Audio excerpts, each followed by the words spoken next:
Renata, e portanto. Muito bem, então, muito boa tarde a todos. Como disse, como foi dada nota no nosso grupo e noutros contextos de partilha, nós hoje vamos iniciar um ciclo de Smart Discussions muito focado nesta temática da agenda dos mercados. Acho que é um tema muito interessante, porque de facto há coisas a acontecer do ponto de vista, sobretudo, económico e comercial entre Portugal e vários países, e temos aqui no nosso grupo Share Knowledge e noutros grupos com quem também nos articulamos, pessoas que têm essa experiência e visão.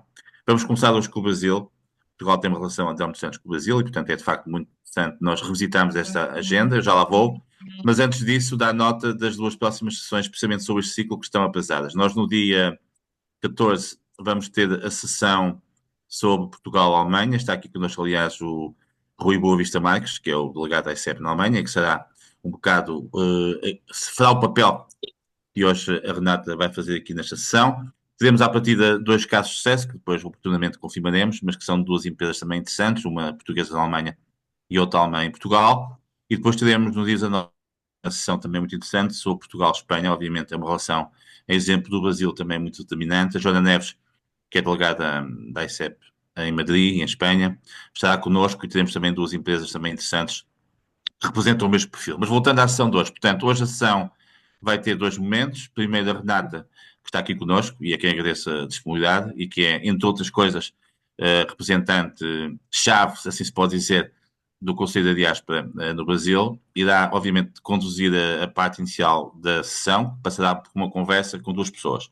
O Vasco Campos, que é um representante da Solvena, uma conhecida empresa portuguesa no Brasil e no Mercosul, e o Pierre Lucena, que se dá a boa notícia de estar connosco em Portugal, neste momento, em Aveiro, e que é o CEO do Porto Digital, uma conhecida plataforma de tecnologia no Recife, que abriu há pouco tempo uma delegação em Aveiro. Portanto, eu passo imediato a palavra à Renata, só agradecia que de facto tivessem os alto-falantes ligados durante a sessão, e depois, na segunda parte, iniciaremos a discussão com as questões de vocês todos. Muito obrigada, e Renata, a palavra é sua, está bem? Obrigado.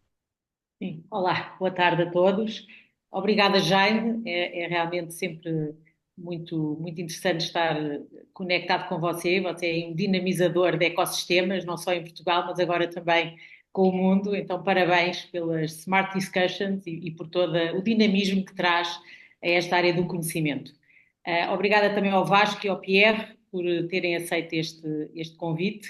E agradeço também ao Francisco Saião Costa, que é o diretor do ICEP, que me deu aqui alguns dados que achei importante trazer aqui hoje nesta conversa. Bem, eu sou a Renata Ramalhosa, estou aqui no Brasil desde 2015 e tenho aqui algumas ideias sobre esta relação, uma relação que eu acho que poderia ser muito mais forte e, portanto, trago aqui também um tom provocativo daquilo que, a meu ver, poderia ser esta relação Portugal-Brasil, uma relação que existe há muito tempo, que tem tido altos e baixos, mas que, num cenário de comércio internacional entre Portugal e o mundo, ainda é relativamente pequeno. Quando nós olhamos as estatísticas de exportações de Portugal para o Brasil, elas são relativamente pequenas, embora tenham vindo a aumentar nos últimos anos, nomeadamente em 2024. O Brasil consegue exportar mais para Portugal, a nível de commodities, nomeadamente petróleo e também do agronegócio, o que faz com que tenhamos um trade deficit com o Brasil ainda.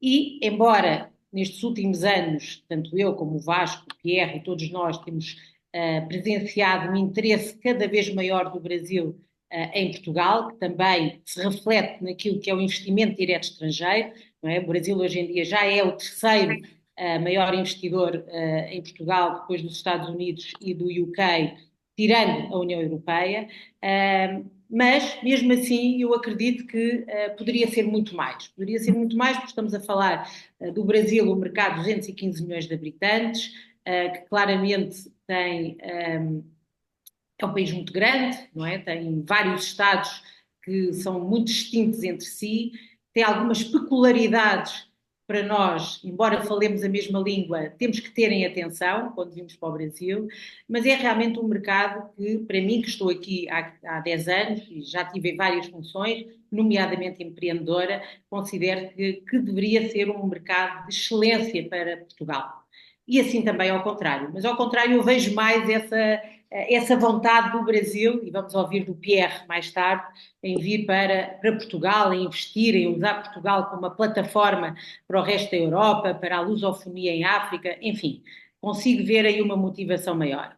É certo que durante alguns anos muitas empresas portuguesas tiveram más experiências aqui no Brasil, São muito por fácil. variadíssimas Faz razões, mas na mal. verdade é que o facto de falarmos a mesma língua não implica que sejamos assim irmãos tão próximos.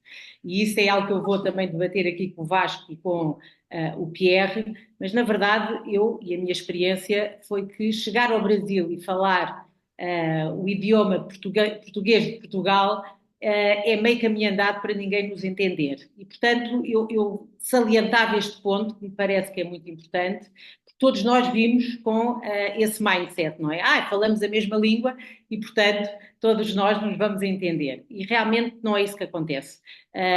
O brasileiro não está tão habituado ao português de Portugal como o português está, porque ou pelas novelas, ou por outro tipo de interações, ou pela música, não acontece. E, portanto, tipicamente o brasileiro não entende o português de Portugal e não nos entende.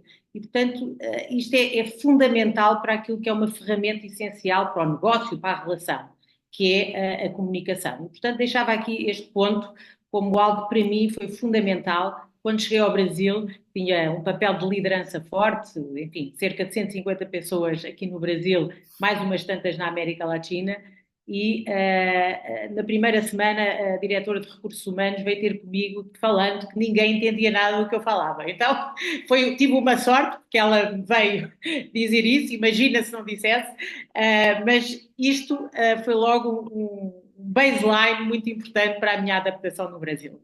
Outro ponto que também me parece essencial é que é uma economia altamente relacional, e, portanto, nós, europeus, nós estamos tão habituados a investir tanto na relação, no Brasil é tudo relacional. E, portanto, há aqui um investimento muito forte da nossa parte, tanto em estarmos presencialmente no mercado, se queremos fazer negócio no mercado, como se queremos realmente que estas relações tenham uma forte componente de confiança e que realmente revertam em negócios e revertam, enfim, em outras situações. Então, diria aqui também que é outro aprendizado que eu tive, nomeadamente vindo de um background muito anglo-saxónico, em que o networking é importante, mas de uma forma transacional. Aqui não, é efetivamente de uma forma bastante pessoal. O meu desafio aqui hoje é ver com o Pierre e com o Vasco, para já, trazer um pouco das experiências deles. A Sovena tem tido um caso de sucesso no Brasil, que o Vasco vai explicar, ele é o responsável para a América Latina, e o Pierre demonstra também aquilo que tem sido uma onda de vontade do ecossistema de inovação e tecnologia brasileiros em virem para Portugal, em beneficiarem do talento incrível que existe em Portugal, em beneficiarem desta plataforma e conexão que Portugal tem com o resto da Europa e, obviamente, trabalhar uma área que só traz competitividade para os dois países. E, portanto, eu passava agora aqui, depois desta pequena introdução, para o Vasco e para o Pierre, para podermos ter aqui mais experiências que reflitam um pouco esta relação Portugal-Brasil, que, a meu ver, volto a reforçar, deveria ser como o UK está para os Estados Unidos. Eu costumo dizer, não é? O Brasil com Portugal deveria ser como os Estados Unidos com o UK durante anos e anos e anos, como parceiro preferencial para a Europa e também o parceiro preferencial para a América do Sul, América Latina. Vasco, vou começar por ti, muito obrigada mais uma vez. Vasco, estás aqui, não sei desde que anos, mas talvez um Ah, pouquinho mais desde fevereiro de 2012. Portanto, antes de mais, desde boa tarde a todos 2012. e peço desculpa pela voz, estou um bocado rouco hoje, mas desde fevereiro de 2012, portanto, já lá vão mais de 13 anos. Já vais de Portanto, 13 anos. Eu gostava que falasses um pouco da tua trajetória no Brasil, também viveste em vários países e, portanto, tens um benchmark interessante, mas principalmente aquilo que, na tua perspectiva, tem sido os ingredientes essenciais para o sucesso da Sovena no Brasil.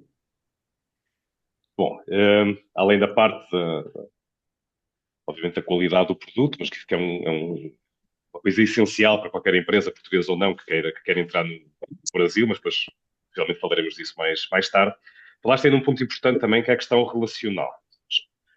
E o relacional, não se confundir com informalidade. Obviamente que o Brasil é muito mais informal do que Portugal, na forma de fazer negócio, mas não deixa de ser muito sério nos seus negócios. E, portanto, às vezes há uma confusão aí do que é informalidade e do que é relacional, mas essa capacidade, acho que foi parte disso, a capacidade de irmos construindo relações de confiança com clientes por todo o Brasil. Outra coisa importante que também falaste, que é o Brasil não é um país, e nós também não encaramos o Brasil como um país, encaramos o Brasil como um conjunto de pequenos países e às vezes muito diferentes entre si. É muito diferente fazer negócio na Bahia ou no Nordeste em geral, em São Paulo e até no Sul. Portanto, o tipo de comunicação que temos é diferente, o tipo de abordagem aos clientes e muitas vezes até o tipo de produto tem que ser diferente. E depois, enfim, ter muita resiliência. O início não foi fácil, portanto, nós montámos, também explicando aqui um pouco do processo, há 13 anos, mas quando eu vim não existia só venda no Brasil. Só venda tinha uma marca, a marca Andorinha, de azeite, que era distribuída por um gigante, que é a Bung, importada e distribuída exclusivamente, e portanto aqui o desafio foi montarmos nossa própria estrutura e a partir daí começarmos a fazer crescer a marca. 9% de cota de mercado, o mercado estava em crescimento, 9% de cota de mercado, hoje em dia estamos com 26% e já com a liderança do mercado. E como é que isso foi feito? Primeiro com muita resiliência, ou seja, não desistir, as primeiras dificuldades, e foram grandes, nós temos muitos casos de empresas portuguesas, aqui no setor do retalho há vários exemplos, que vieram para cá e que não conseguiram, mas tentaram mais do que outras, mas tentaram de forma melhor que outras. Mas a verdade é que sem resiliência não conseguiríamos chegar lá. Dessa resiliência não implica estarmos a mudar de estratégia conforme o sabor do vento. E nós, enfim, ao longo destes anos eu fui acompanhando aqui algumas empresas portuguesas que de 6 em 6 meses mudavam, portugueses e não só, mas uma vez estamos a falar de Portugal, de 6 em 6 meses mudavam a sua forma de abordar o mercado e mudavam a sua estratégia. E, portanto, nota muitas vezes é que não houve uma preparação tão exaustiva quanto poderia ter sido para a abordagem do mercado. Nós tivemos cerca de 2 anos, eu estive 2 anos a conhecer o mercado na sua profundidade, para depois então constituir equipe. E uma das outras razões de sucesso, falando em equipa, é exatamente ter a mesma equipe desde o início. O Brasil tem um turnover altíssimo de gente, o conseguir manter uma equipe motivada não é fácil, é um país que exige muito mais do que só questões, enfim, salariais e de outros benefícios. Exige muito aquele reconhecimento, entre aspas, aquela palmadinha nas costas quando se consegue alguma coisa que para um europeu pode parecer mais apenas o executar do trabalho, mas essa valorização do trabalho é muito importante.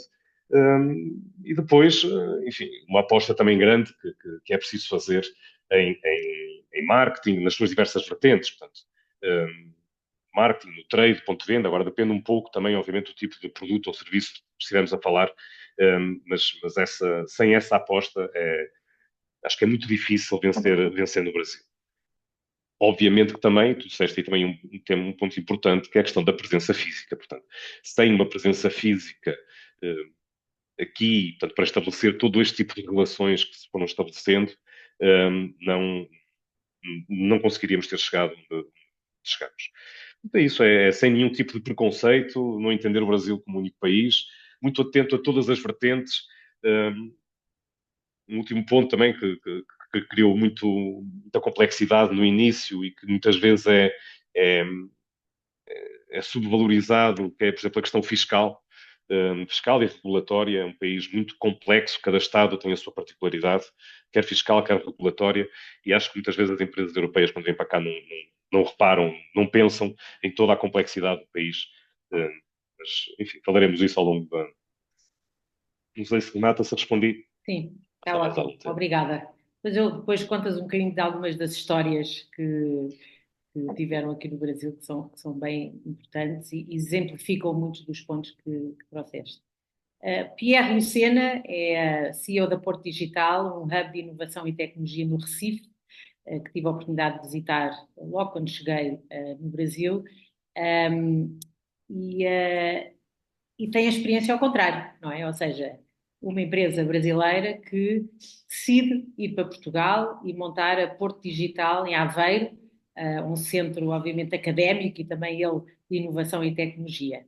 Então, Pierre, como é que tem sido esta experiência ao contrário? Eu sei que você tem um pequeno vídeo para mostrar sobre o que é o Porto Digital, mas antes disso, não sei se quer falar um pouquinho de você e desta jornada da Porto Digital para Portugal. Oi, Renato, obrigado. Estão me ouvindo, né? Eu vou começar mostrando rapidinho um vídeo do Porto Digital, porque aí vai ficar mais fácil para a gente discutir e todo mundo entender o que é o Porto Digital, né? Tá bom? Vamos lá.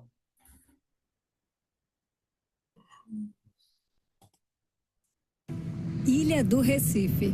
O Porto Digital nasceu aqui, mas nosso mundo nunca foi uma ilha. Nossa ilha que virou mundo, conectado por todo lado.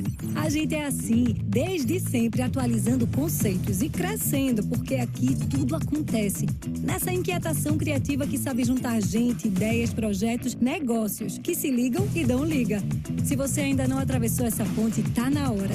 Aqui ou pelo mundo, porque o Porto Digital é um movimento que pensa e age grande, um distrito de inovação. Aqui você se cria, tudo se cria e se espalha, se conecta, porque o futuro tá ligado. Ciência, tecnologia, inovação, criatividade, empreendedorismo, educação se encontram aqui. Inspire, se inspire e faça essa travessia. Seu próximo passo é para o Porto Digital, que transforma lugares e pessoas numa energia que pulsa toda hora, dentro e fora, e onde se fala a língua de quem quer aprender, fazer, incluir, mudar. Bora provocar o melhor? Qual é a sua? Se tem propósito e interesse, seu mundo é esse. Porto Digital, onde as conexões acontecem. Então, o Porto Digital é isso que foi retratado, né? É o que a gente chama de um distrito de inovação, que é uma área territorial da cidade do Recife, né, no Nordeste do Brasil, onde você tem uma política fiscal diferenciada e faz um cluster de empresas de tecnologia e economia criativa. A gente está completando 25 anos este ano. Nós somos 475 organizações nesse espaço físico, né? Nesse bairro da cidade, que é a parte antiga. Imagine aí que fosse no Chiado, por exemplo, né? Se fosse em Lisboa, por exemplo, uma área antiga da cidade, onde você estava muito degradada e que nasceu com dois propósitos claros. O primeiro, de fazer uma recuperação do tecido urbano central da cidade, e a segunda também de fazer um projeto de geração de emprego e renda para a cidade do Recife, né? Nós começamos lá no ano 2000 com duas empresas e 56 colaboradores. Hoje nós somos 475 empresas, a maioria de startups, obviamente, mas tem empresas grandes também. E nós temos 21.500 colaboradores, né? É o maior distrito de inovação do país. Na verdade, é o único distrito consolidado que a gente tem no Brasil. Você tem hubs espalhados, mas a gente não é um hub lá, né? Nesse ecossistema de inovação, a gente tem 7 institutos de ciência e tecnologia. O CESA é o maior deles, mas a gente tem o da Samsung, tem o da Fiat, né, da Stellantis e alguns outros, produzindo, por exemplo, linhas de código para a Fiat.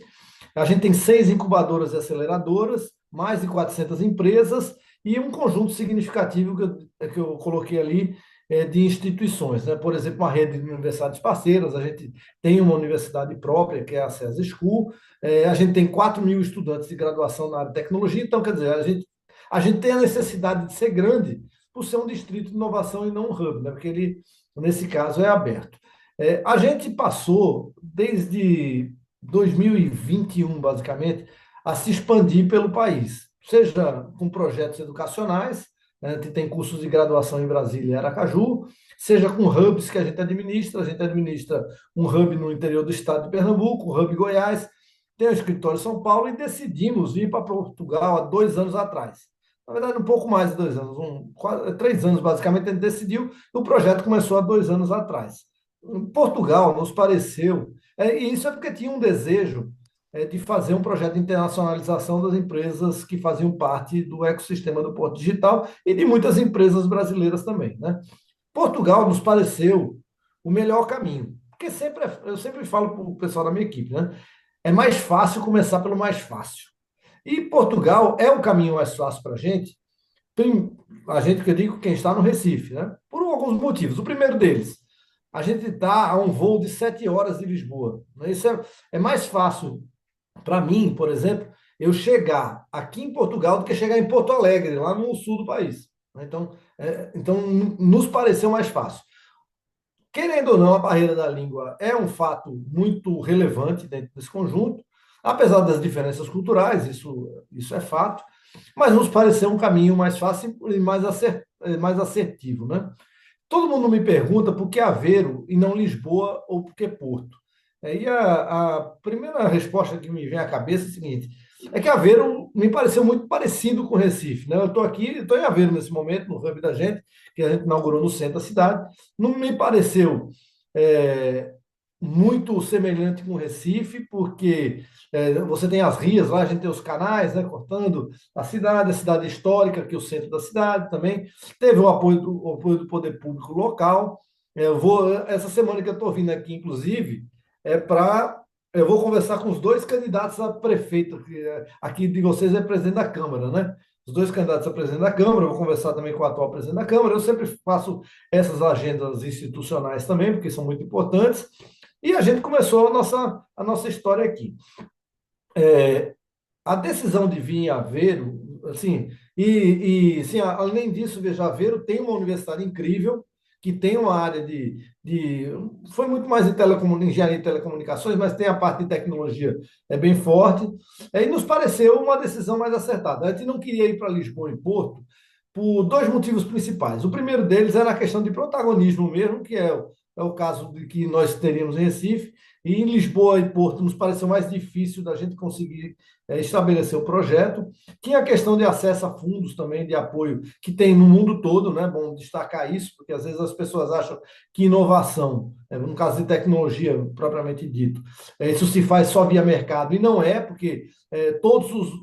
Estou falando do caso dos Estados Unidos, Israel, de China, de qualquer país que se dispute inovação em alto nível, o investimento inicial ele é muito significativo porque você tem um risco de inovação, então isso é coberto por fundos. No Brasil também não é diferente, né? A gente tem, por exemplo, da Embrapi, que apoia a inovação na indústria, tem a lei de informática, por aí vai.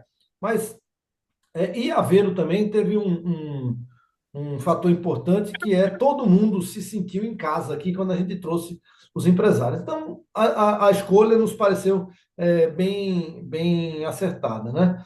Então, só que o que aconteceu? Da decisão de vir para Aveiro, sim, e um outro fator bem importante, Lisboa e Porto, naquele momento, já estava escalando, e a gente estava vislumbrando uma escalada muito significativa no preço dos aluguéis de imóveis. E isso seria um fator dificultador do estabelecimento de possíveis colaboradores brasileiros que viessem para cá para ajudar a produzir inovação, né, em parceria principalmente. Então, isso nos pareceu um fator bem importante no começo e mostrou significativo que os preços dos imóveis escalaram em Lisboa loucamente, com um negócio muito alto realmente, né? Só para ter uma noção, estava vendo, vou passar 2 dias em Lisboa na volta, e está mais caro do que Paris, por exemplo, né? O imóvel, o hotel, por exemplo. Então, me pareceu uma decisão ali razoavelmente acertada. Quais são os pontos ali que me parecem significativos, que todo mundo precisa ficar de olho? Quando a gente decide fazer um projeto de internacionalização, ele é um projeto mais arriscado do que se parece, por vários pontos.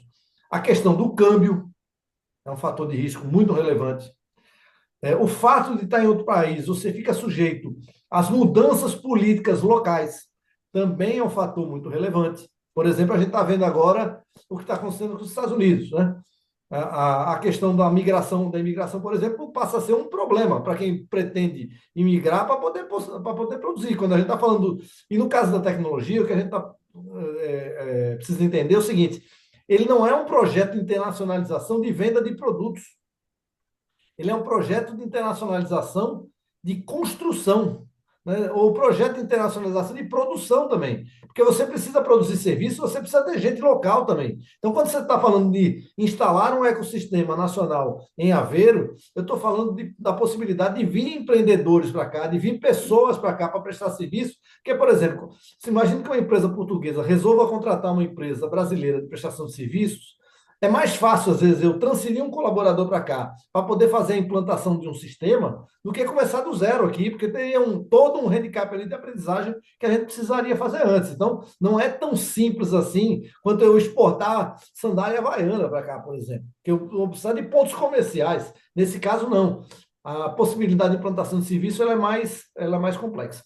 Um outro ponto também que a gente precisa ficar muito atento, que é o seguinte: esse projeto nosso aqui, que não é um projeto de venda de serviços, ele é um projeto de colaboração entre ambientes, porque isso precisa ficar bem claro ali. Ele é um projeto de longo prazo, ele não é um projeto de curto prazo. Se a gente aqui em Aveiro tem a vantagem de não ter aquele problema de Recife, de poder precisar fazer a reestruturação urbana, porque aqui já está tudo estruturado, por outro lado, a gente tem o óbvio desafio de ir crescendo à medida que você arruma parceiros, clientes e por aí vai. Porque uma empresa só decide, ao contrário de uma empresa industrial, uma empresa de serviços, normalmente, ela só vai fazer o seu processo de internacionalização quando ela arruma o primeiro cliente dela. Aí ela começa a apostar nesse projeto de internacionalização. E aí, na área de tecnologia, qual é o grande desafio? Porque quando a gente pensa em empresas de tecnologia, vem logo Google, vem logo na cabeça isso, né? Google, vem a Meta, vem algumas outras big techs que todo mundo imagina, como a Microsoft, tal, por aí vai. Mas não é bem assim.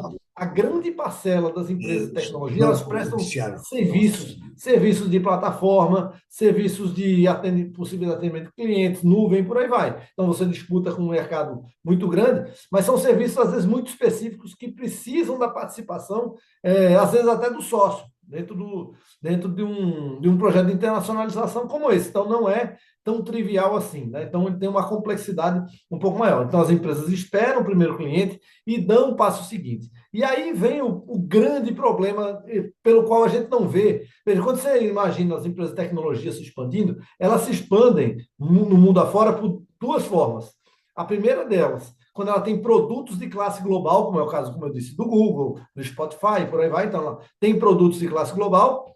E o segundo é quando são empresas prestadoras de serviço que são multinacionais, como Accenture, Deloitte, por aí vai. Só para a gente ter uma ideia, das 10 maiores empresas de serviços de tecnologia do mundo hoje, 3 estão dentro do Porto Digital. A Accenture tem 3 mil colaboradores lá dentro, a Deloitte tem quase 1.000 colaboradores lá dentro, e a NTT Data, que é uma gigante japonesa, tem um pouco mais de 300 pessoas lá dentro. Então, eu estou falando aí em mais ou menos 4 mil e poucas pessoas que estão ali dentro do ambiente de tecnologia, né? Oi? Alguém falou? Não, estava falando que se você gostava de terminar com algum ponto nesta área de quais é que são os ingredientes de sucesso para a Porto Digital em Portugal, é para nós continuarmos aqui com o debate. Certo. Então, assim, o que eu estou dizendo esses são os desafios, né? Sim, só para terminar, Renato, só colocando um desafio adicional. Um país grande como o Brasil, ele tem uma demanda por tecnologia quase ilimitada hoje. Então, as empresas brasileiras, elas sequer têm capacidade de atendimento do mercado local. Então, é lógico que todo mundo fica assim, como é que eu vou fazer agora um projeto de internacionalização se eu sequer tenho o atendimento à demanda local? Mas a gente tem que pensar dali para frente, né? Bom, vamos deixar para o debate aqui, tá bom? Sim, obrigada, Pierre. Eu acho que você disse aí uma coisa que é a questão do longo prazo, também o Vasco trouxe, que é algo muito importante naquilo que, a meu ver, é este mindset, cultura de negócio no Brasil e que claramente você está a trazer para a Europa, não é? Que é esta ideia de que nada se faz no imediato. Mas eu gostava agora também de trazer um pouco aquilo que é a situação geopolítica global, que claramente estamos num momento diferente daquele que estávamos acostumados, mas que o Brasil em particular e o Mercosul têm visto com algum agrado o EU-Mercosul, o acordo Europa-Mercosul, que se tudo correr bem, será ratificado na União Europeia e nos vários parlamentos, mas que pode trazer aqui um corredor de comércio e investimento entre a Europa, mas claramente beneficiando Portugal, o Brasil com o Mercosul. Vasco, eu sei que tens olhado bastante para esta área, para este acordo em particular. Como é que estamos e como é que achas que este acordo pode ser importante para fortalecer esta relação Portugal-Brasil? Bom, como estamos, talvez não seja a pessoa indicada para te dizer, mas eu continuo sempre com algumas reticências, porque já se ouve falar do acordo União Europeia-Mercosul desde tempos imemoriais, e de volta e meia dá-se um salto e parece que vai ser daquela vez, e portanto esperemos que desta vez realmente haja essa retificação, mas isso enfim, acho que ainda é uma coisa para a frente. Mas sendo uma coisa para daqui a uns anos, não impede que se comece a pensar nela desde já. E, e o meu receio é que falando das empresas portuguesas em geral, que as empresas portuguesas demorem muito a pensar em como aproveitar dentro das suas diferentes áreas de negócio este acordo. O Brasil vai ficar muito mais interessante para as empresas, para empresas europeias em vários pontos. E se as empresas portuguesas não forem lestas a reagir, não forem lestas a tomar a dianteira, nós podemos perder aí algum tipo de vantagens competitivas que temos, começar pela própria língua. Maior proximidade cultural do que outros países da Europa têm com o Brasil.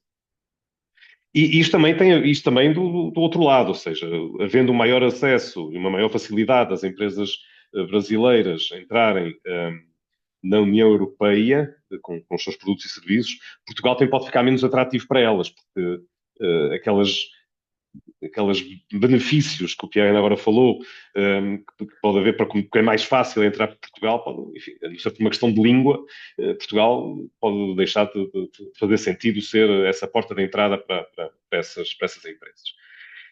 Mas falando da geopolítica como um todo e não apenas do acordo Mercosul-União Europeia, eu acho que nesta altura em que enfim, sabemos cada dia muda um pouco, portanto, que é verdade hoje, na próxima semana pode não ser, mas eu acho que Portugal, o Brasil, poderiam aproveitar agora este momento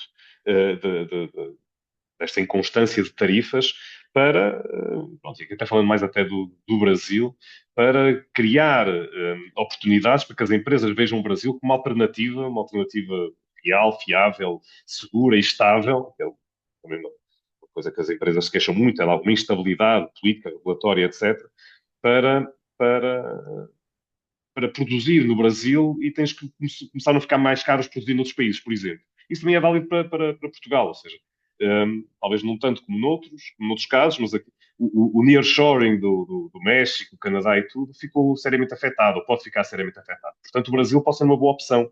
O Brasil está um pouco abaixo do radar, portanto, não tem criado aqui grandes impactos políticos com os Estados Unidos neste momento e portanto, pode ter aqui uma oportunidade muito, muito clara de destacar e de ter realmente proveitos muito, muito bons com esta instabilidade geopolítica, porque, enfim, o Brasil está mais habituado a atravessar águas turbulentas. Agora, até um parênteses, eu lembro quando depois da guerra na Ucrânia, a inflação começou a disparar na Europa e eu tinha aqui vários amigos brasileiros e tal, que diziam, inflação de 6, 7% não é uma coisa tão complexa assim, e para um mindset europeu é muito complexo. Portanto, o Brasil está muito mais acostumado a navegar por águas turbulentas do que a Europa, onde as coisas estão mais estruturadas há muito tempo. Portanto, pode beneficiar também, no caso dessa instabilidade.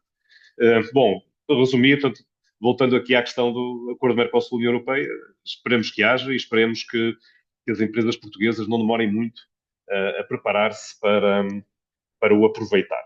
Estudar muito bem dentro de cada uma das suas áreas, como é que podem aproveitar melhor o Brasil e apostar. Portanto, o Brasil pode. Quando falo do Brasil, porque sendo a maior economia do Mercosul, mas obviamente, dependendo das áreas, argentinas, uruguais, etc. Mas não, o Brasil pode deixar de ser aquele país do futuro para começar a ser um país mais do presente. E este acordo pode ser um salto decisivo para isso. E as empresas portuguesas, enfim, deveriam não deixar ficar-se para trás, porque sei que, por exemplo, os espanhóis estão a olhar já com muito mais atenção, mesmo até a nível institucional, com muito mais atenção para que proveitos podem tirar do acordo, e nomeadamente das exportações para o Brasil.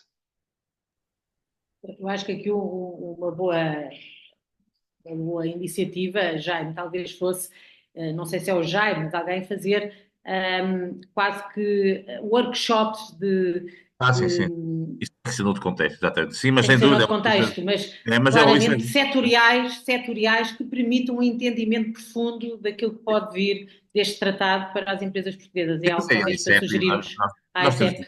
A ICEP, naturalmente falar isso, estão aqui pessoas da ICEP, como é evidente. Muito bem. Isso. Pierre, algo que você falou, obviamente, foi que o Porto Digital é um ecossistema e, portanto, uma das visões é realmente vocês também serem um espaço seguro para startups brasileiras que queiram internacionalizar para Portugal. Que conselhos você daria a essas startups, não é? Nós temos visto um interesse cada vez maior de startups brasileiras em Portugal, exatamente pelas razões que você trouxe, mas tendo em conta aquilo que tem sido a experiência do Porto Digital, que conselhos são estes às empresas, às startups brasileiras que você daria para que elas venham cada vez mais para Portugal? Olha, a decisão de vir para cá, um dos pitches, né, que a gente sempre costuma fazer, é de que é mais fácil. Tem um colaborador nosso que inventou esse termo lá, eu achei bom. É mais fácil você fazer uma internacionalização ou uma aceleração em bando, digamos assim, né? Vir um monte de startups ao mesmo tempo, porque todo mundo vai compartilhar do mesmo problema. E aí, o papel do Porto Digital é fazer o soft landing dessas empresas. A gente vai desde ajudar a arrumar o advogado, o contador, isso a gente paga dentro dos processos de aceleração, né? A gente paga para as startups, até arrumar a residência para se morar aqui, por exemplo, né?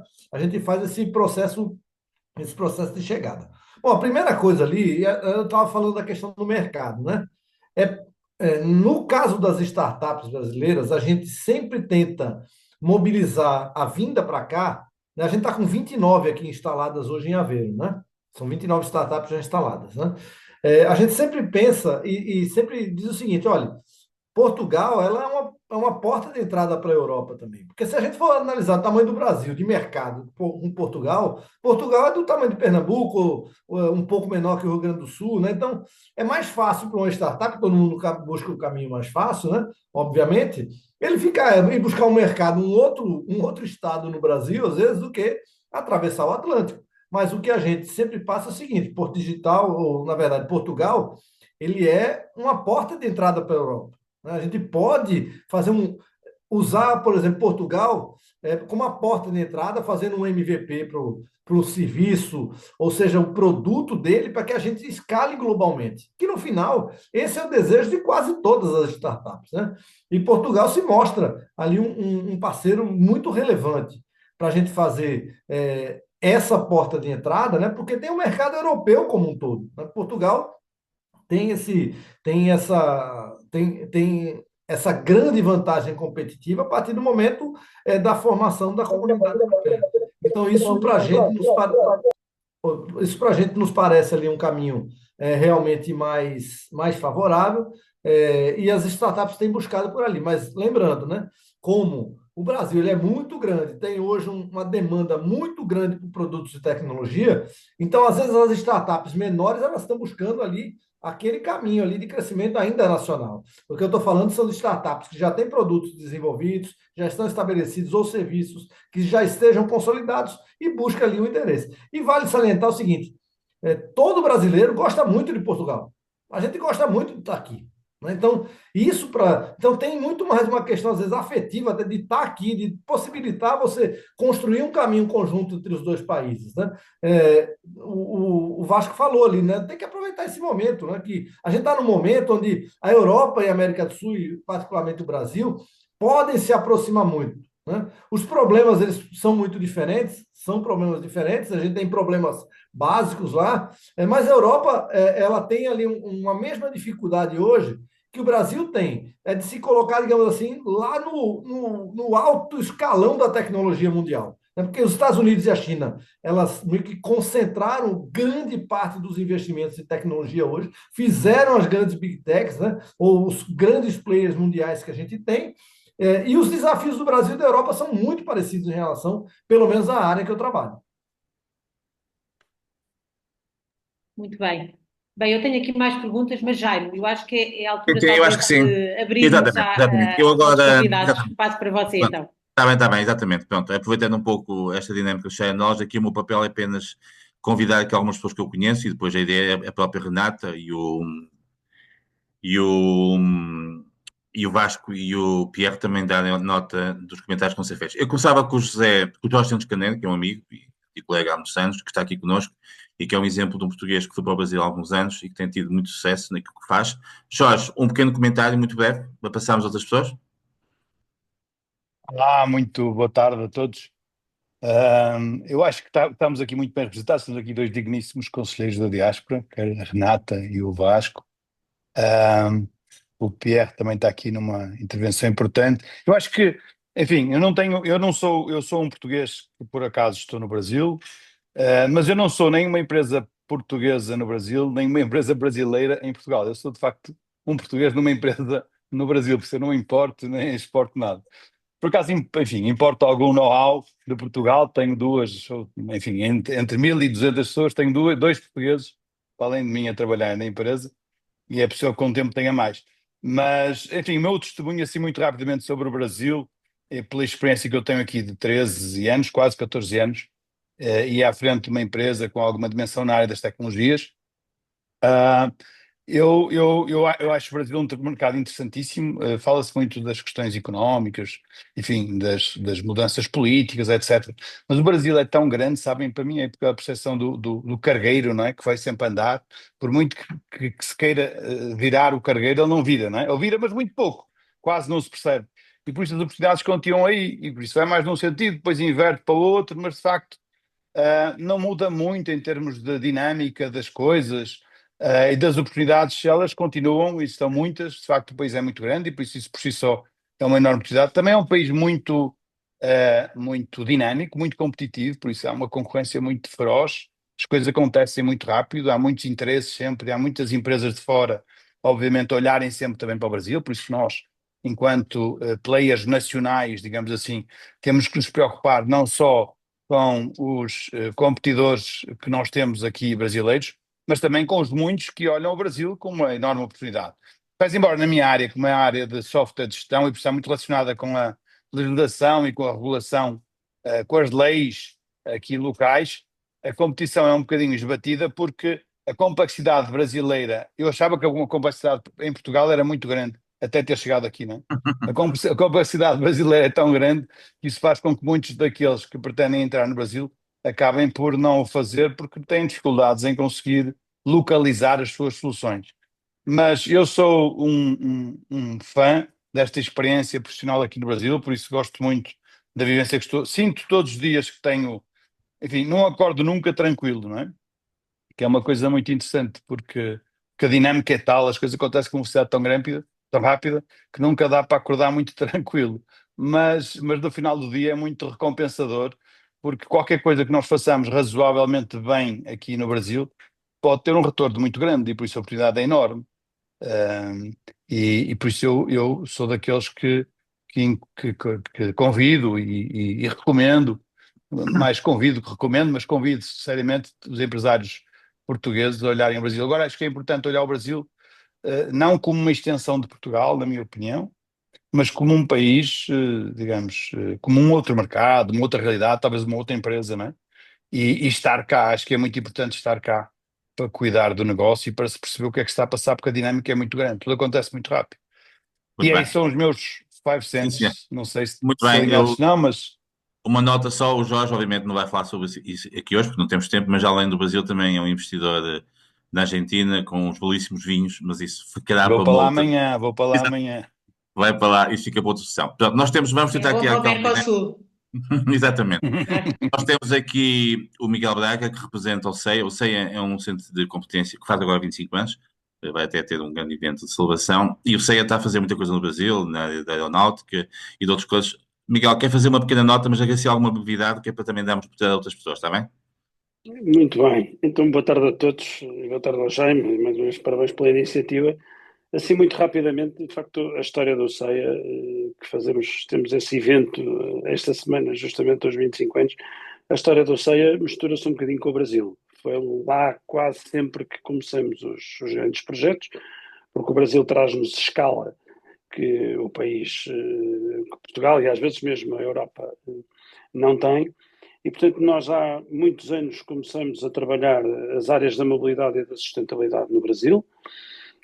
Mais tarde, trabalhamos no maior avião desenvolvido e fabricado pela Embraer, o KC-390. Para que tenham uma ideia, nós já empenhamos nesse projeto para a Embraer mais de 700 mil horas de engenharia, o que na escala de Portugal e na escala que temos cá é de facto um projeto enorme. Portugal foi o primeiro país nato a comprar a aeronave, o que também revela a excelente articulação que tem havido ao longo dos anos entre os governos dos dois lados, os ministérios de defesa dos dois lados e até as forças aéreas dos dois lados. E mais recentemente, por causa justamente desse projeto, ainda estamos em início de maio e já tive 3 vezes este ano no Brasil. Estamos a desenvolver a primeira aeronave completa a partir de Portugal, que será industrializada cá, montada cá e, portanto, sai de Portugal pela primeira vez para o cliente. E, mais uma vez, os parceiros são brasileiros e, mais uma vez, além da nossa Força Aérea, a Força Aérea Brasileira será provavelmente o segundo destino do avião. Portanto, isto é a parte positiva da nossa relação com o Brasil. A parte menos positiva, diria que tem muito a ver com o que já disse o colega anterior, com a burocracia, que no que diz respeito à engenharia, estende-se não só à burocracia, mas às questões fiscais. E, portanto, para nós vendermos engenharia, exportarmos engenharia diretamente a entidades, enfim, de domicílio brasileiro, é muito difícil sermos competitivos, porque quem compra essa engenharia paga impostos que obviamente vai adicionar ao nosso preço, tornando-nos menos competitivos com outros que não pagam. Confesso que não domino de todo o acordo do Mercosul, pode ser que daí venha alguma vantagem para sermos mais competitivos no Brasil. Uma terceira nota, para ser mesmo rápido, como já me pediu, o sentido inverso. Este projeto que vos falava da primeira aeronave completa desenvolvida e industrializada em Portugal, também só está a ser possível porque fomos buscar experiência ao Brasil. E, portanto, nós hoje temos uma equipa deste projeto na casa dos 130 pessoas, 130 engenheiros em Évora, e teremos 20, 25, se calhar mais, porque eles têm chegado quase todas as semanas, brasileiros com muita experiência, porque Portugal está-se a tornar um país construtor de aviões, mas o Brasil já é construtor de aviões há muitos anos, e há disciplinas e conhecimento que só os construtores de avião é que têm, e nós estamos, digamos, a importar. Neste caso, ao contrário do colega anterior, estamos a importar know-how, estamos a importar capacidade humana, muitos anos de experiência, e, portanto, já há em Évora uma colónia brasileira do CEIA. Temos muito orgulho em tê-los cá, e já agora, quando as questões da imigração estão na ordem do dia, ou já estão na ordem do dia há muito tempo, de facto, darmos nota que sem essa possibilidade dessa imigração muito competente e altamente capacitada, porventura não teríamos podido ser tão ambiciosos como estamos a ser, e, portanto, também deixar esta nota. Muito bem, sim, senhor. Fantástico e muito claro. Portanto, e passava, se calhar, vamos juntar mais os outros testemunhos antes de passar aos nossos oradores. Nós temos aqui conosco também o Carlos Costa, que é um professor da Universidade de Aveiro. Ele veio há pouco tempo do Brasil e é um grande entusiasta também das relações Portugal-Brasil, neste caso na área do turismo e da partilha de conhecimento. Carlos, quer fazer um pequeno comentário? Agradecer alguma brevidade, está bem? Para darmos oportunidade a outras pessoas e terminarmos no tempo que combinamos. Pois. Sim. Muito obrigado. Estão a ouvir, não estão? Estamos. Okay. Bom, 2 minutos para dizer o seguinte. Eu lido com uma área diferente, não estamos a falar de indústria, estamos a falar com conhecimento. E aquilo que nós temos é uma cooperação há 25 anos que começámos a ir para o Brasil. fazer cooperação com as diferentes universidades brasileiras, desde lá acima de Manaus até cá abaixo, a Porto Alegre, enfim. Temos a Caxias do Sul, temos uma relação muito grande, passando, obviamente, pela USP, pelo São Paulo, pelo Rio de Janeiro, a UFA, etc. Temos uma relação muito grande. Bom, assim, de uma forma sintética, eu perdi uma parte porque eu estava em trânsito da Universidade para Sim, aqui, sim, sim, sim. mas de uma forma muito rápida. A questão da língua não é E um já problema. agora, e dá nota que hoje é o Dia Mundial da Língua Portuguesa, né? Portanto, sem querer, Exatamente. estamos a. Exato. A língua para nós não é um problema. O português, obviamente, falamos ao nível das universidades, etc. Não é problema absolutamente nenhum. É mais o problema que nós temos, porque nós estamos fortemente internacionalizados, só para vocês terem uma ideia. Nós temos, por exemplo, aqui um programa doutoral na área do turismo, que eu coordeno. Eu coordenei o departamento, agora já não estou a coordenar, que é bem mais vasto, mas agora coordeno mais a área de turismo. Mas chegamos a ter mais de 70% de alunos estrangeiros. E dentro desses 70%, um número muito elevado de brasileiros. Aquilo que acontece, e já aqui foi dito, o Brasil não é um país, nem é muitos países, é o tamanho de um continente. As realidades são completamente diferentes. Nós, por exemplo, não temos problemas de natureza alguma com a língua portuguesa, mas já temos com aquilo que diz respeito ao inglês. Porque os estudantes, e nós temos estudantes de todas as áreas, quando eles vêm para cá, e, de uma maneira geral, principalmente as pessoas que vêm do Brasil, mais do Nordeste, da parte Norte, têm problemas complicados com o inglês. Ainda agora estive em Florianópolis e tínhamos sessões todas em inglês, e na parte do Sul isso já não acontece tanto. E isto tem a ver com o quê? Tem a ver com, como aqui foi dito, e é verdade, os brasileiros gostam muito de Portugal, gostam mesmo muito, e nós também gostamos muito deles. Há uma hospitalidade e há um entrosamento muito O grande. Carlos, já agora desta nota, nós neste momento devemos ter em Portugal 600 mil brasileiros. Portanto, Exatamente. À volta disso, nos Estados Unidos tem cerca de 2 milhões. Portanto, mas quando nós tomamos a proporção da dimensão dos Estados Unidos e a dimensão de Portugal, é essa a realidade que temos. Portanto, o último número que eu tenho é de mais de 500 mil, portanto, se calhar 600 mil brasileiros. Os brasileiros gostam mesmo muito de Portugal e querem vir para cá. Sempre que lá vou, eles vêm todos com uma série de pedidos para vir, nomeadamente para as nossas universidades. Como é que nós estamos a fazer, para ser sintético, esta relação? Bom, nós estamos a cooperar fortemente, obviamente, e a tentar avançar na área da investigação. E nesta área da investigação, aquilo que nós fazemos, e há uma estrutura, não sei se vocês têm conhecimento ou não, que nós criámos durante a pandemia e agora está a aparecer com grande força, que se chama Plataforma Nacional de Turismo. A Plataforma Nacional de Turismo, se vocês clicarem na net encontram, e podem nos seguir se quiserem, junta todas as universidades portuguesas com cursos na área de turismo, todas as associações portuguesas também desta área, a nível nacional, etc. E, portanto, tem 125 membros fundadores. Nós, ao nível desta plataforma, o que é que estamos a fazer? Nós criamos uma coisa chamada o Laboratório de Turismo para a Lusofonia. E neste Laboratório de Turismo para a Lusofonia, nós, obviamente, que estamos a avançar agora, de uma forma embrionária, fundamentalmente com Portugal e com o Brasil, obviamente vamos juntar, depois está em particular Angola, já numa fase rápida, mas estamos a lidar com aquelas que são estruturas do conhecimento, por exemplo, a Universidade da UFA, a Universidade Federal Fluminense, a USP, que é a Universidade de São Paulo, e depois estamos a juntar-lhe estruturas de negócios, que é o caso, por exemplo, no Rio de Janeiro, a Fé Comércio, ainda agora lá estive a fazer uma palestra, o caso da Fé Comércio, e também de outras que têm a ver com a Federação dos Convention e dos Visitor Bureau.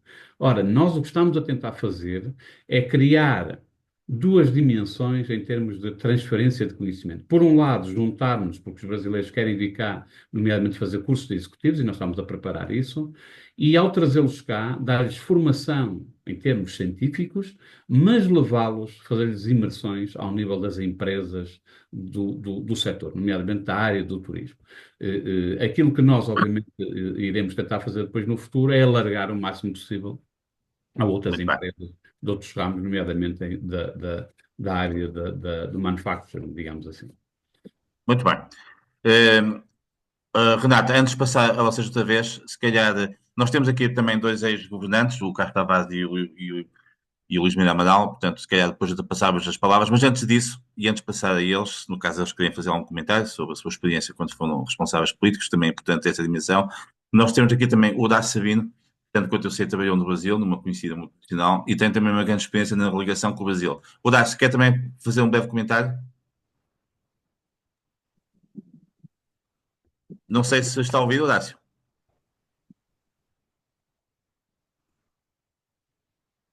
Não estamos a ouvir, Horácio.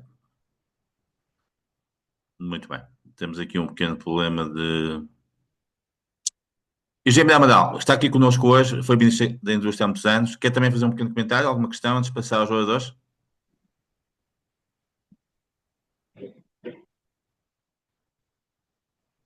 Estamos com problemas.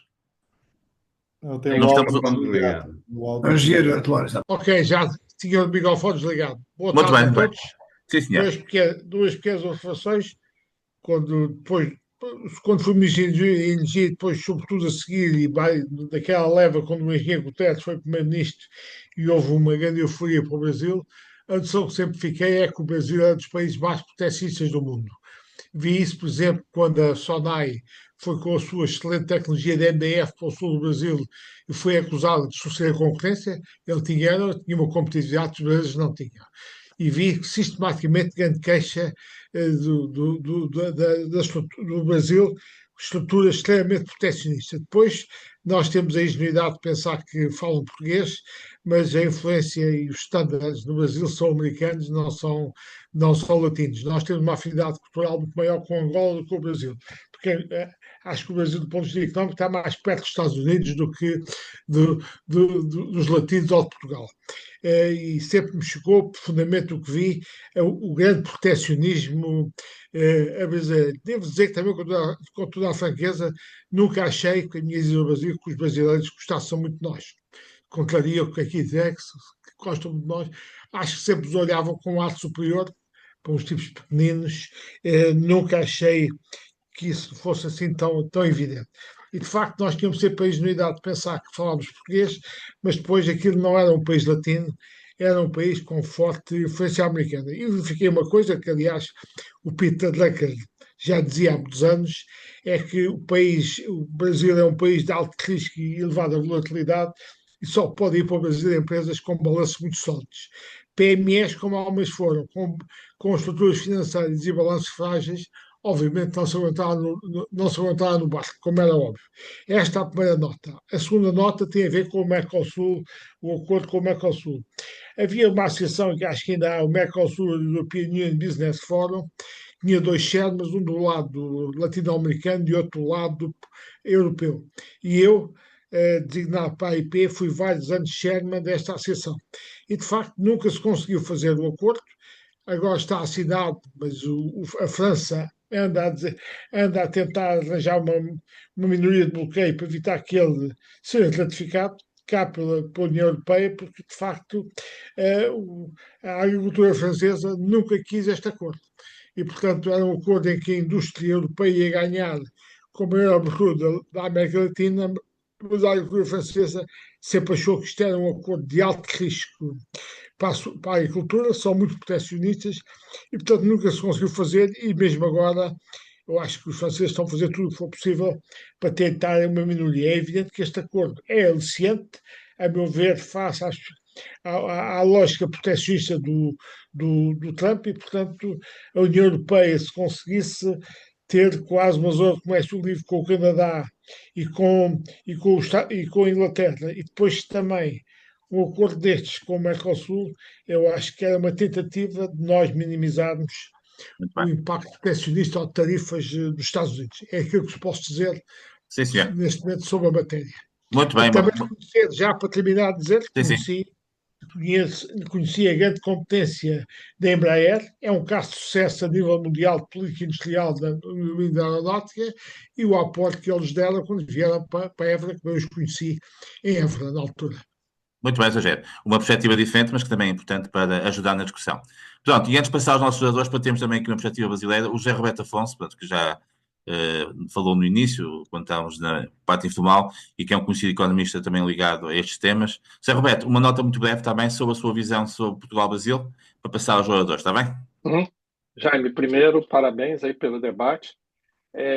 Diáspora, né? Queria só comentar que eu achei engraçado. No Brasil não se usa a expressão e nem sequer tem um conselho para ver quanto que o Brasil, né, está fechado em relação ao resto do mundo, como aqui um pouco já foi colocado.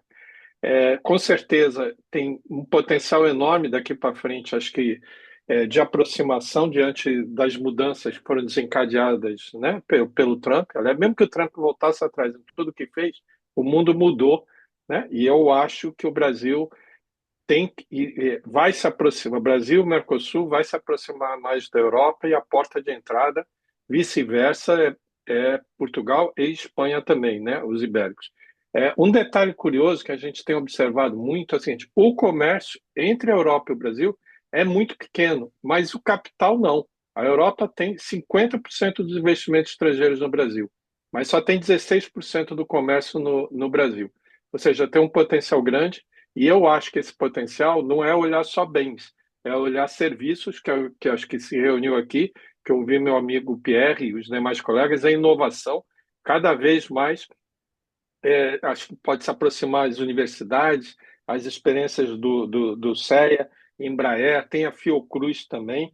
E, para tanto, aí só para encerrar, eu acho que diante de tantas dificuldades que tem se enfrentado, sobretudo de burocracia, como aqui foi citado, tributação, eu me pergunto um pouco aqui, uma ousadia, até onde o Brasil e Portugal não podiam fazer algum acordo, lógico que tem a União Europeia, mas os dois têm acordo sobre previdência, os dois têm acordo sobre saúde, e me pergunto até onde você não poderia também ter um acordo sobre inovação, né?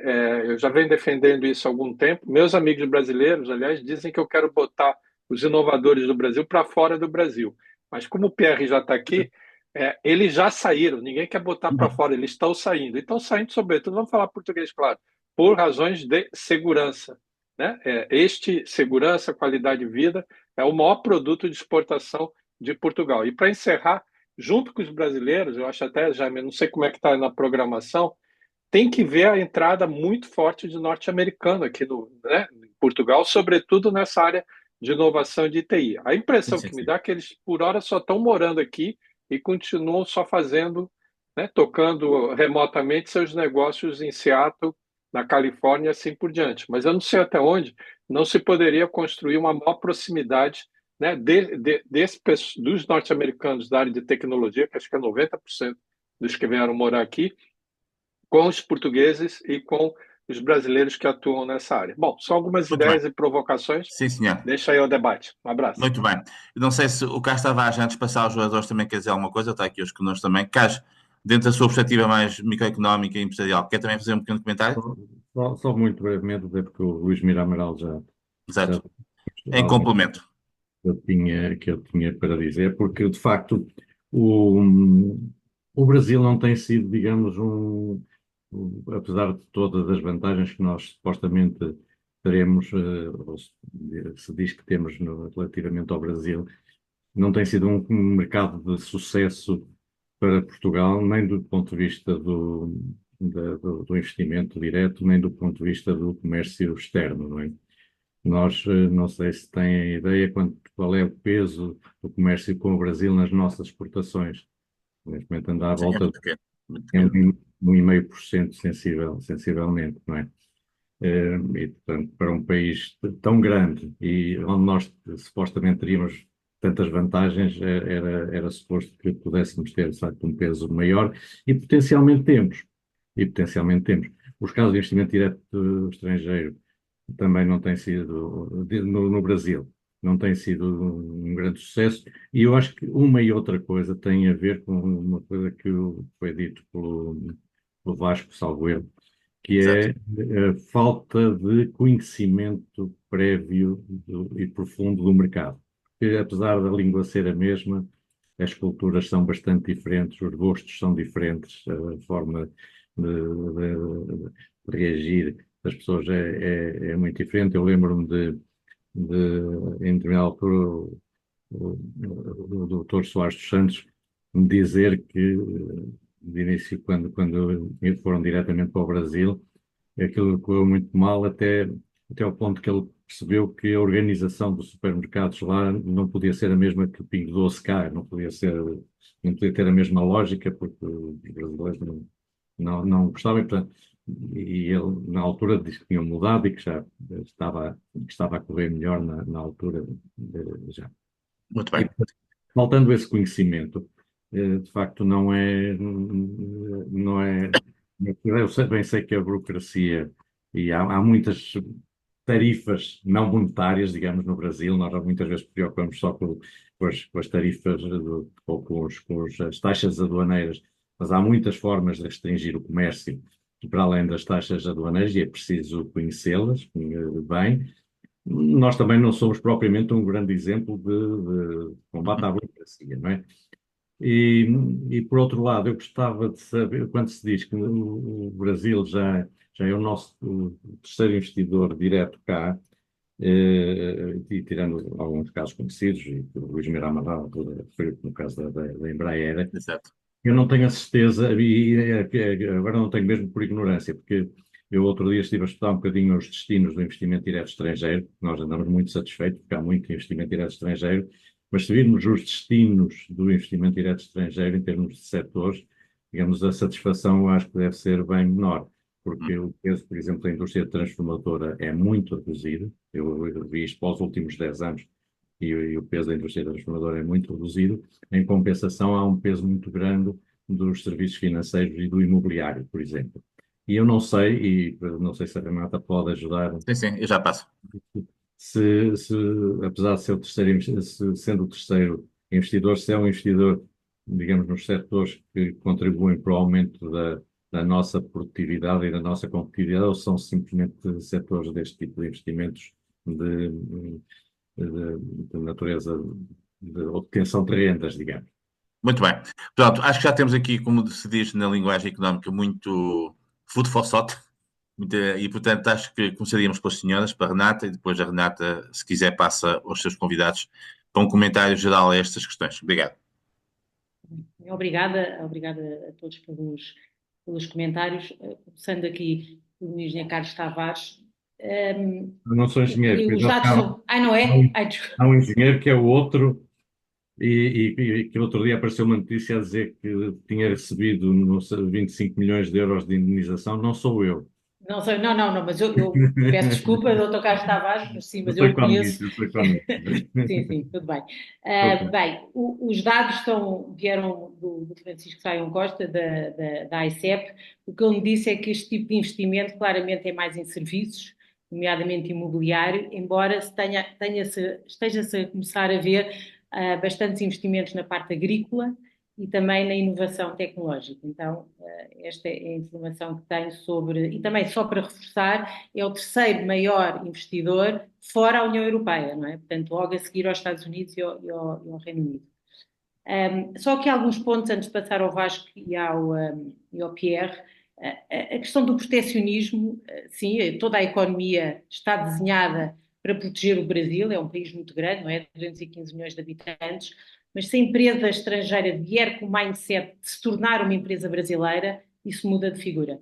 E, portanto, o que me parece aqui, e eu quando fui empreendedor e liderava aqui uma empresa, tudo tem que ser brasileiro. O marketing é brasileiro, a equipa é brasileira, o mindset tem que ser brasileiro, de forma a que consigamos operar nesta cultura de negócio. Eu acho que tivemos alguns exemplos de insucesso português, mas também temos vários exemplos de sucessos portugueses aqui. E eu continuo a achar que é muito importante valorizar e trazermos esse sucesso para que sejam eles os exemplos que vamos dar às empresas que estão a vir. Nós estamos a ver alguma fluência de startups portuguesas a começarem a olhar para o Brasil, mas não chega. Eu costumo dizer que o pipeline é fraco, não é? Ou seja, há poucas empresas portuguesas a olhar o Brasil. E, portanto, ter empresários como o Vasco na Sovena e outros que estão aqui, o Jorge Carneiro, têm tido um sucesso incrível no Brasil, é muito importante para esta mentoria e para esta inspiração destes empresários portugueses que possam ver com as experiências bem-sucedidas, como é que podem também ser bem-sucedidas aqui no Brasil. Queria só reforçar que, embora o Brasil seja uma economia proteccionista, existem gigantes mundiais brasileiros, não é? A Embraer foi falada, mas temos na pasta de papel a Suzano, a Klabin, na parte dos cosméticos, o Boticário, a Natura, na parte de energia, a WEG, que é um gigante mundial. Então, muitos deles, se calhar, não nos passam logo na nossa análise, mas quando estamos aqui e vamos conversar com eles, vimos a sofisticação que existe no mercado brasileiro, claramente muito próximo aos Estados Unidos, como o engenheiro Mira Amaral trouxe, é muito americanizada, a economia principalmente paulista, mas o Brasil, como já falámos, é muito grande e tem aqui vários países dentro deste imenso país. Mas passava ao Vasco e ao Pierre, ao Vasco também para trazer mais alguns exemplos. A Jerónimo Martins deu esse exemplo, mas houve um que também eles me contaram, que foi do piso do supermercado, que não foi gostado pelos clientes. Portanto, há aqui várias subtilezas que claramente são importantes também para próximos investidores. Mas Vasco, passo para ti e depois para o Pierre. Bom, só isso, agora este tema dava para uma conversa muito longa, mas várias vezes ao longo destes anos fui abordado por empresários portugueses, algumas empresas até conhecidas, porque queriam, enfim, entrar e queriam conversar um pouco sobre, muitas vezes com produtos de consumo e não só, conversar um pouco sobre a entrada no Brasil. E o que eu fui vendo também, obviamente, correndo o risco de generalizar aqui, mas é que isto também é válido, atenção, não só para empresas, mas para quadros portugueses. E houve um período, quando eu cheguei, em que todas as semanas, estamos a falar ali em fevereiro de 2012, e 2012, 2013, todas as semanas chegavam portugueses e não só, mas espanhóis, etc., mas muitos portugueses. E o que eu via muito, quer os indivíduos, quer nas empresas, é, perdoa-me aqui a expressão, alguma sobranceria às vezes, que é, ok, nós falamos a mesma língua, o Brasil eu tenho um produto bom, o Brasil é um mercado fantástico e, portanto, como o meu produto é bom, eu vou conseguir vendê-lo lá sem problemas, isto na parte das empresas, ou como eu sou engenheiro, o que for qualificado e há falta de mão de obra qualificada, isso tem de generalização, portanto, eu também vou ter sucesso lá. E muitas das vezes isso acaba mal, a maior parte das vezes acaba mal, porque acho que há um pouco, às vezes, uma visão portuguesa sobre o Brasil de alguma sobranceria, ou seja, de que se nós tivermos um produto bom, chegamos lá e somos os reis daquilo tudo e que a língua nos vai ajudar. Tal como o engenheiro Amaral disse, é um país muito mais virado para os Estados Unidos do que para Portugal.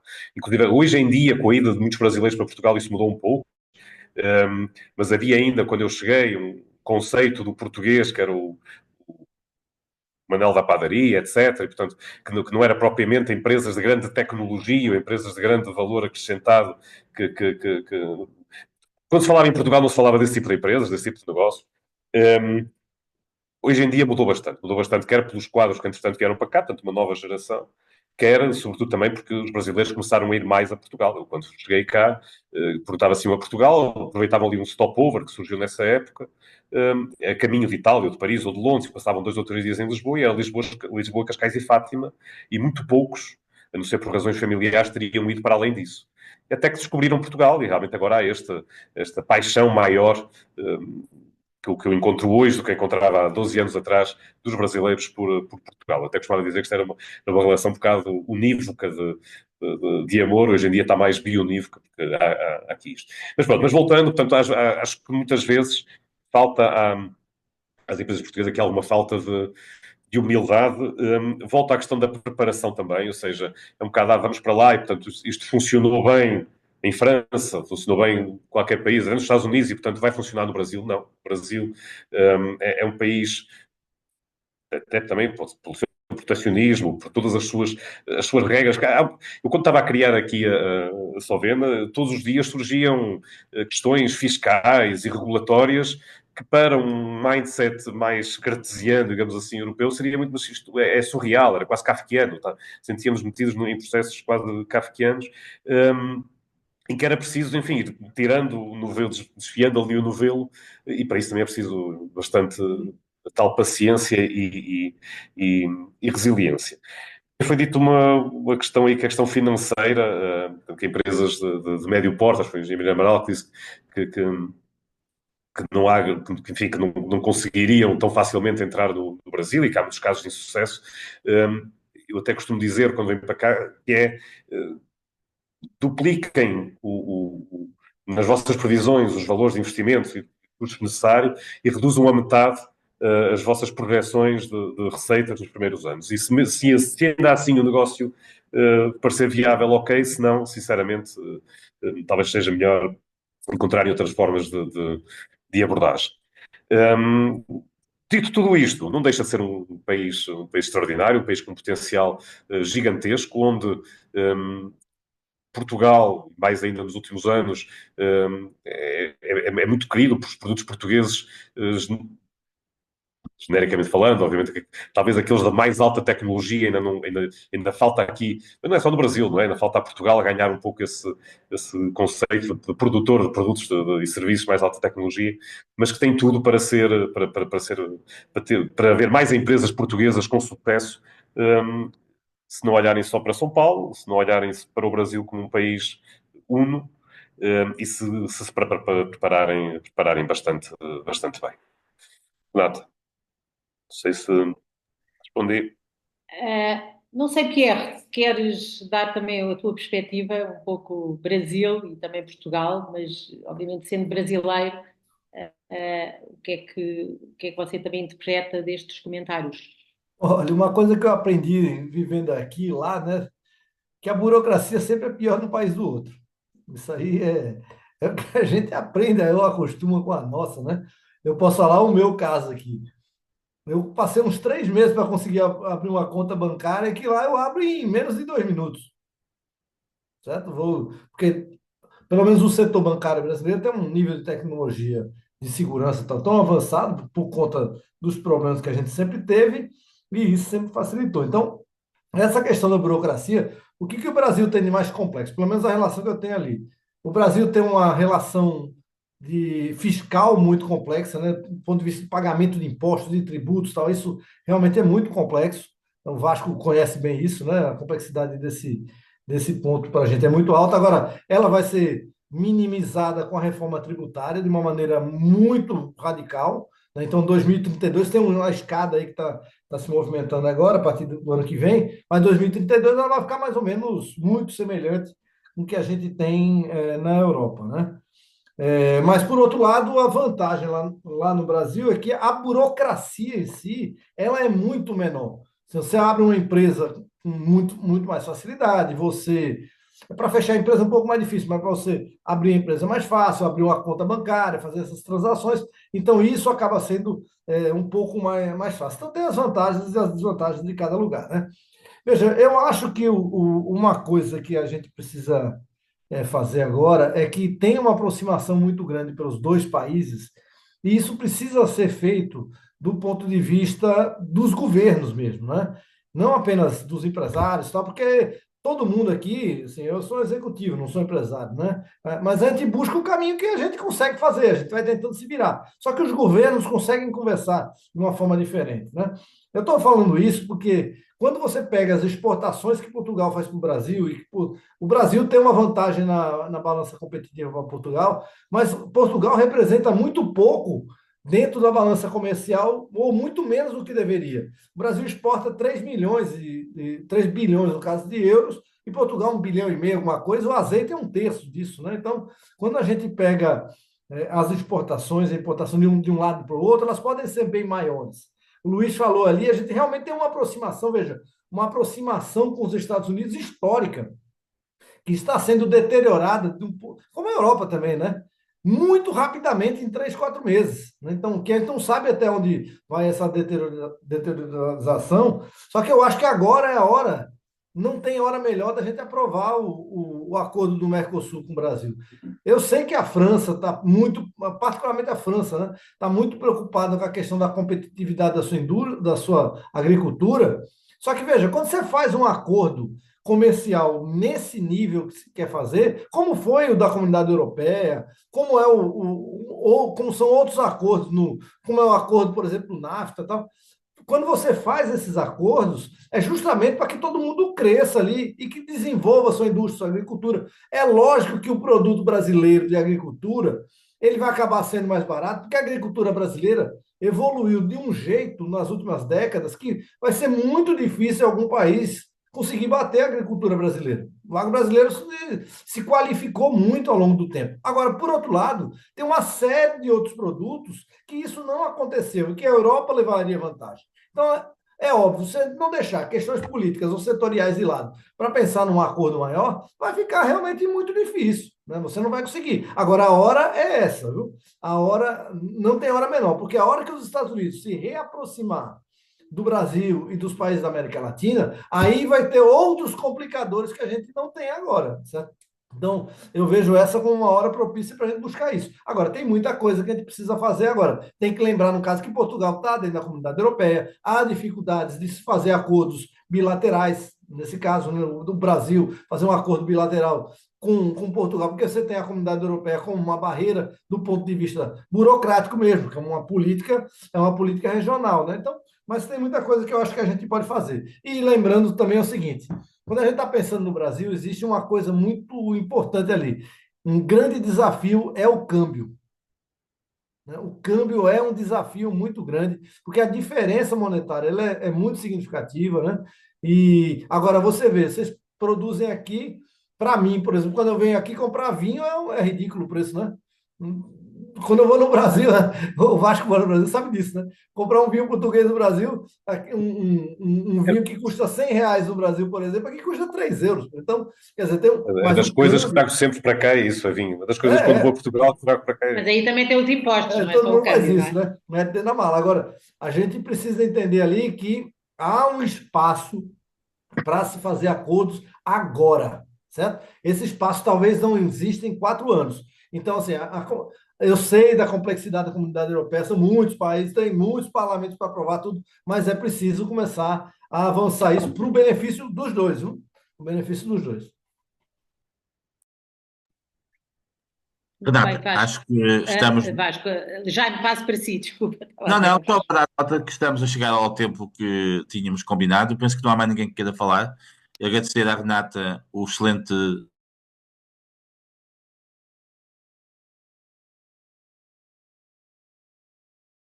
E ao Vasco também, e a todos os participantes. Acho que demos o pontapé de partida de uma forma muito feliz para estas sessões, que mais não é do que fazer o que fizemos hoje, que é discutir, trazer os temas para a discussão. Eu faço votos para que, de facto, a relação entre Portugal e o Brasil melhore muito. Eu tive a oportunidade, noutros tempos, quando estava na EP, de ir muito ao Brasil, acompanhar muito a dinâmica do Brasil, e acho que é um país onde temos, de facto, muitas oportunidades.